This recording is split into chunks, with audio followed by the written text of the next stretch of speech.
بسم الله الرحمن الرحيم. الحمد لله رب العالمين، والصلاة والسلام على أشرف الأنبياء وخاتم المرسلين محمد وعلى آله وصحبه وسلم. ربنا اغفر لنا ولإخواننا الذين سبقونا بالإيمان ولا تجعل في قلوبنا غلا للذين آمنوا ربنا إنك رؤوف رحيم آمين. براني بريز خوش حالم كلا درسي تر بخزمتان دقم ولا شرح متن عقيدة طحاوي خواهي قوري بقوري وعظمتي خوي أو درسان بخاطة ترازوي حسنات مان وترازوي تاكا كان ماني بي قرسكا وخواهي قوري عاقبة خير مانكا موفق مان بكا سر برج وسر فرازي دنيا وقيامت مان بكا بمسلماني بمان جنة بمسلماني بمان مرينة بمسلماني زندي مان بكاته يا رب العالمين. قيشتنا فقريتي نويد فرمي والجنة والنار مخلوقتان لا تفنيان أبدا ولا تبيدان. برا خوش بيستكاني خوم همو كارو كردوي إيما لو دنيايا كوششو خومان دو كردن من بو ودەستهێنانی ڕەزامەندی خوایە. ڕەزامەندی خوش تەبارەک و تەعالە پاداشتەکەی بەهەشتە. بەهەشت ئەو شوێن و مەوایەیە کە خوای پەروەردگار تەبارەک و تەعالە خەڵقی کردو دروستی کردووە بۆ تێدا ژیان بەسەربردنێکی هەتاهەتایی و هەمیشەیی بۆ موسڵمانان. و بەهەشت ئەو شوێنەیە کە شوێنی وەرگرتنەوەی پاداشت و نیعمەتەکانە کە خوای گەورە ئامادەی کردو بۆ ئیمانداران. و بەهەشت پلە و پایی جیاوازی هەن بە گوێرەی پلە و پایی ئینسانی ئیماندار لە دنیا شوێن و مەوای خۆشتر و چاکتر و بەرزتر دەبێتن. و دۆزەخیش خوا پەنامانداتن ئەو شوێنە ناخۆش و ناڕحەتەیە کە خوای پەروەردگار ئامادەی کردووە بۆ سزادانی کەسانێک کە کافر و بێباوەڕ دەبن یان گوناهبار و تاوانبار ئەوەندە گوناهبار و تاوانبار دەبن شایستەی لێبوردەیی خوا نابن تا پاک دەبنەوە. و هەردووچیان خوای پەروەردگار پێش ئەوەی کە مەخلوقات خەڵقکە خوای گەورە خەڵقی کردوون. واتە ئێستا بەهەشت و دۆزەخ هەن و خوای پەروەردگار خەڵقی کردوون. و ئەهلی سونە و جەماعە و سەرجەم فیڕەقەکان لەسەرەوە متتەفیقن کە بەهەشت و دۆزەخ وجودیانێ غەیری معتەزیلە.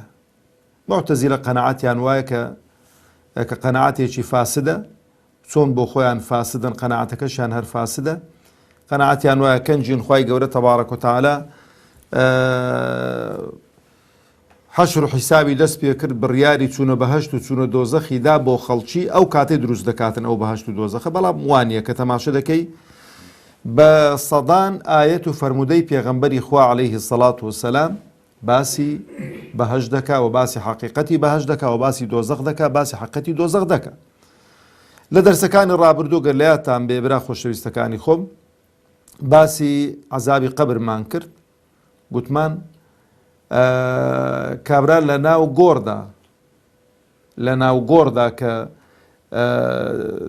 بەجێ دەهێڵدرێتن ئەو گۆڕەی یان دەبێتە باخێک لە باخەکانی بەهەشت یان دۆڵێک لە دۆڵەکانی دۆزەخ، یان لە فەرمودەیەکی تری پێغەمبەردا عەلەیهی سەلام فەرمووی دەلاقەیەکی بۆ دەکرێتەوە ئەگەر بەهەشتی بێ ئەگەر ئیماندار بێ لە بەهەشت بۆن و بەرامەی بەهەشتی بۆ دێ، ئەگەر دۆزەخیش بێتن دەلاقەیەکی بۆ دەکرێتەوە گەرمی و بۆنە پیسەکەی دۆزەخی بۆ دێ. ئەگەر هەردوو حوزور و وجودیان نەبایە پێغەمبەری خوا عەلەیهی السەڵات وەسەلام وای نەدەفەرموو. کەواتە برا خۆشەویستەکانی خۆم بەهەشت و دۆزەخ حوزوریان هەیە و ئێستانە کە مەخلوقن و خوای پەروەردگار تەبارەک و تەعالە خەڵقی کردوون. ئەوجا بەهەشت و دۆزەخ یەکێکن لەو شوێنانەی کە وەکو ئەو ئەرزەنین کە ئێمە لەسەرینی یانوکە و ئاسمانانی کە ئێستا هەن خوای گەورە بیان گۆڕیت و لە بەینیان بات، چونکە ئەوانە ئێستا موەقەتن، ئێستا کاتین لە بۆ ئیمتیحان و ئیبتیلایە. بەڵام بەهەشت و دۆزەخ لە بۆ چییە؟ لە بۆ پاداشت و سزایە. پاداش و سزا بەردەوام دەبێ و بەهەشت و دۆزەخیش بەردەوام دەبن. بەهەشت و دۆزەخیش بەردەوام دەبن و ئەو بەهەشت و دۆزەخە برا بەڕێزەکانی خۆم ڕۆژێک نایە کە نەمێنن. ئەوە ڕێی ئەهلی سونە و جەماعەیە بە ئیجماع و هیچ دلیل و بەڵگەیەک نییە لەسەرەوەی کە بڵێ ڕۆژێک لە ڕۆژان بەهەشت کۆتایی پێدێ یان دۆزەخ کۆتایی پێدێتن. هەردووچی بە هەمیشەیی و بە ئابەدی دەمێنەوە لەبەرەوەی ژیانی ئینسان لە دوای ئەوەی کە جارێکی دیکە ئینسان زیندوو دەکرێتەوە و دێتەوە سەر ئەو زەویە، بەڵام زەویەکە دەگۆڕێ بە زەویەکی دیکە کە کۆتایی بە حیساب و بە کتاب دەهێنرێت و کۆمەڵێک دەچنە دۆزەخ و کۆمەڵێک دەچنە بەهەشت. خوای گەورە بەهەشتمان بە قسمت کات و لە دۆزەخ دوورمان خاتەوە. خوای پەروەردگار تەبارەک و تەعالا لە نێوان بەهەشت و لە نێوان دۆزەخ مردن لەسەر شێوەی بەرانێک دێنیتن. ئەو مردنە سەر دەبڕیتن و بانجی بەهەشتیان دەکات، دەڵێنەوە چی هەموو دەزانن کەەوە مردنە، کەس نییە بڵێ وەڵا نزانم چییە. بانجی دۆزەخیان دەکات، خوا پەنامادە هەر هەمویان دەزانن کەەوە مردنە، کەسی تێدا نییە بڵێ وەڵا نازانم چییە. عەفوەن مردن لە نێوان دۆزەخ و لە نێوان بەهەشت سەر دەبڕێتن. بە بەهەشتیان دەفەرموێتن بە هەمیشەیی خولود ولا مەوت، بە دۆزەخیانیش دەفەرمێتن خولود ولا مەوت، یعنی هەردووچیان ئێوە بە ئەبەدی دەمێنەوە مردن نابێنن، ئێوەش بە ئەبەدی دەمێنەوە مردن نابێنن. کەواتە برا شیرنەکانی خۆ ئەو ژیانێکی ئێمە تێدان ژیانێکی موقەتە، ئیمتیحانە، ئیبتیلایە. ئەو ئیمتیحان و ئیبتیلایە یان دەتگەینیتە بەهەشت، خوا بە قسمەتمان بکە، یان دەتباتە دۆزەخ، خوای گەورە پەنامان داتن. ئەو جا دەفەرمێ وأن الله تعالى خلق الجنة والنار قبل الخلق. خوای گەورە تەبارەک و تەعالا پێشەوەی کە مەخلوقات خەڵقکە باسمان کرد، خوای گەورە بەهەشت و دۆزەخی خەڵق کردووە. و برا بەڕێزەکانی خۆم بەهەشت و دۆزەخ ئەگەر بڕۆن بخوێن و بە تایبەتی لەسەر خۆشی و خۆشگوزەرانیەکانی بەهەشت، نەعیمی بەهەشت، یعنی بەڕاستی ئەوەندە کیفایەتە کە دەفەرمێ فيها ما لا عين رأت ولا أذن سمعت ولا خطر على قلب بشر. ئەوەی کە لە بەهەشت خوا خەڵقی کردووە نەچاو بینیەتی، جا چاوی مەنا، چاوی ئەو کەسانی کە زۆر گەڕاون و زۆر دنیایان بیتێ و زۆر مەناظری خۆشیان تەماشا کردووە، بە چاو نەبیندراوە، یعنی چاوی هیچ مەخلوقێک نەیبینیوە، و گوێچکەی هیچ مەخلوقێک گوێی لەو وەسفەی نەبووە، و خەیاڵی هیچ مەخلوقێک، دڵ و دەرونی هیچ مەخلوقێک ئەو خەیاڵەی بەسەردا نەهاتووە. چکە جاروێک کابرا خەیاڵ دەکات، دادەنیشی فکر دەکاتەوە لە مێشک و زهنی خۆی شتێک دروست دەکات بە خەیاڵ، شتێک زۆر ڕازاوە دروست دەکات، هەر چەند دەچێت و فکری لێکەوە ناگاتە بەهەشت. لەبەرەوەش خوای گەورە تەبارەک و تەعالا ئەو بەهەشتەی کە خەڵق کردووە بۆ پاداشتی چاکەکارانی خەڵق کردووە، بۆ ئەوانەی خەڵق کردووە کە گوێڕایەڵی ئەمر و فەرمانی خوان و لە دنیا مەلەذاتی دنیا هەڵیان ناخەڵەتێنێتن، خۆشیەکانی دنیا هەڵیان ناخەڵەتێنێتن. برا بەڕێزەکانی خۆم، ئینسانی عاقڵ و ئیماندار دەبێت چێژ لە مەلەزات و خۆشیەکانی دنیا بکە بە حەڵاڵی، چێژ لە خۆشی و مەلەزاتی دنیا بکە بە حەڵاڵی و خۆی لە حەرام بپارێزێتن، بەدائیلی هەموو شتێکی داناوە خوای پەروەردگار تەبارەک و تەعالا. کابرا لە جیاتەوەی کە بڕوا زینا بکاتن با ژن بێنێتن، ژنێک نا دوو نا سێ نا چوار بە حەڵاڵی بابیان هێنێتن، لە جیاتی بچی دزی بکاتن با بچێ کەسابەت و تیجارەت بکاتن. جا هەموو شتێک کە تەماشا دەکەی، بەڵام ئینسانێکی کە دەبینی بڕیاری داوە کە بچێتە دۆزەخ، بڕیاری داوە کە دۆزەخەکەی هەڵبژاردووە، ئەوە هەتا حەرام هەبێ بەلای حەڵاڵدا ناچێتن، خوا پەنامان داتن. واو جا دەفەرمێ وەخەلەقە لەهما ئەهلا. خوای گەورە تەبارەک و تەعالا بۆ هەردووچیان خەڵکانێکی خەڵق کرد و دروست کردو، یعنی هەمومان مەخلوقی خواین، هەمومان دروستکراوی خواین، خوا خەڵقی کردوین، و ئەو مەخلوقاتەش دەبنە دوو بەش، فەریق فی الجەنە و فەریق فی السەعیر. کۆمەڵێک لە بەهەشت جێگیر دەبن و کۆمەڵێک لە دۆزەخ جێگیر دەبن، خوا پەنامان داتن. برا بەڕێزەکانی خۆم لە دەرسەکانی ڕابردوو باسمان کرد گوتمان ئەوەی کە خوای گەورە پێشەوەی کە مەخلوقات خەڵقکە بە علمی ئەزەلی خۆی دەزانێت چێ بەرەو بەهەشت بەڕێ دەکەی و چێ بەرەو دۆزەخ بەڕێ دەکەوی. لەبەر هەندێش هەموو ئەو ئاەتانەی کە باسی بەهەشت و باسی جەهەنەم دەکەنەوەی بە ماضی باز دەکاتن. لە لای خوای گەورە کۆتایی پێدا هاتووە، لە لای من و تۆ هێشتا مەسرەحیەکە کۆتایی نەهاتووە، لە لای من و تۆ هێشتانەکە فلیمەکە بەردەوامە، بەڵام لای خوای پەروەردگار نیهایەکە نووسراوە، حەڵقەی ئاخیری حەرز کراوە، فەرز کراوە، هەموو شتێکی کۆتایی پێهێناوە. بەڵام ئەوە مانای ئەوە نییە بڵێ وەڵام من و تۆ دەست بە خۆدا بەردەینەوە بڵێن مادام هەموو شتێک کۆتایی پێداهاتۆ کە هەموو دیارە چێ دەچێتە بەهەشت، بەڵام ئەمن و تۆ نازانین چێ دەچێتە بەهەشت چێ دەچێتە دۆزەخ. ئەمن و تۆ یەک شت دەزانین، ئەویش ئەوەیە خوای پەروەردگار بە من و تۆی فەرمووە، بە هەموو خەڵکی سەرزەوی فەرمووە، ئەوەی بە دوای محەممەد المستەفا کەوێ عەلەیهی سەڵات وسەلام، ئەوەی کە من بپەرستێ شرکم بۆ بڕیار نەدا و بە دوای محەممەد المستەفا بکەوێ عەلەیهی سەلام کە خاتەمی ئەنبیایە و خاتەمی ڕوسول و ئەنبیایە و بە دوای ئەو قورئانە بکەوێ کە منهەجی ژیانتانە، حەڵاڵ و حەرام لەو قورئانە وەرگرن، حەڵاڵ و حەرام لە پێغەمبەر وەرگرن عەلەیهی سەڵات وسەلام، حەڵاڵ و حەرام لە خوا وەرگرن تەبارەک وتەعالە، بەو ڕێدا بڕۆن ئیستیقامەتتان هەبێ دێنە بەهەشت. بەڵام لێیلا بدەن و شرک پەیدا بکەن و کەبائیر بکەن و موسڵمان نەبن و باوەڕتان بە پێغەمبەر نەبێ عەلەیهی سەڵات وسەلام، باوەڕتان بە قورئان نەبێ، باوەڕتان بە ڕۆژی دوای نەبێ، باوەڕتان بە پاداش و سزا نەبێ، دەفەرمی بەرەو دۆزەخ دەڕۆن. کەواتە حەقی گلەیمان هەیە، هەموو شتێکمان بۆ بەیان کراوە، پێغەمبەران هەموو شتێکیان پێ گوتوین عەلەیهیمو سەڵات وسەلام. خوای گەورە بە گەورەی و عەزەمەتی خۆی دەفەرمێ وما كنا معذبین حتى نبعث رسولا. ئێمە ئەگە کەسێک پێغەمبەرێک نەهات بێ و پێغەمبەری پێنەگەی بێ و لە سەردەمی پێغەمبەرێک نەژیا بێ و پەیامی پێغەمبەرێکی پێنەگەی بێتن عەزابی نادەین. بەڵام مانای ئەوە نییە کە تاقی ناکاتەوە، تاقی دەکاتەوە کە باسمان کرد لە ڕابردوو. ئەو جەبرا بەڕێزەکانی خۆم دەفەرمێ وخەلق لەهما ئەهلا، بۆ هەردووچیان خەڵکێکی خەڵق کردە خوای پەروەردگار تەبارەک و دەزانێ ئەو خەڵکێک کە خەڵقی دەکا دەزانێ بەرەو چێ دەرێ دەڕوات. لەبەرەوەش تەماشەکەن برا شیرنەکانی خۆم، موسا عەلەیهی سەڵات وسەلام ئەها هەندێک خوای گەورە و موعجیزە هەندێک شتی تایبەتی بە هەندێک کەس گوتووە.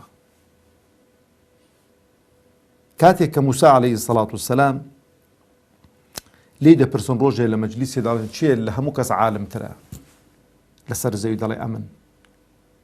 خوای گەورە پێی دەڵێ موسا ئەتونی عەبدێکی دیکە هەیە لە تۆ عالمترە وفوق كل ذي علم عليم. چێ خوای پێی دەفەرمێ لە شوێن دەرێ بڕۆ لە مەجمع البەحڕین لێوێن دەرێ دەیبینیەوە. خوای گەورە کردوێتە قسە لە سوورەتی ئەلکەهف، مەبەستم یەک خاڵە.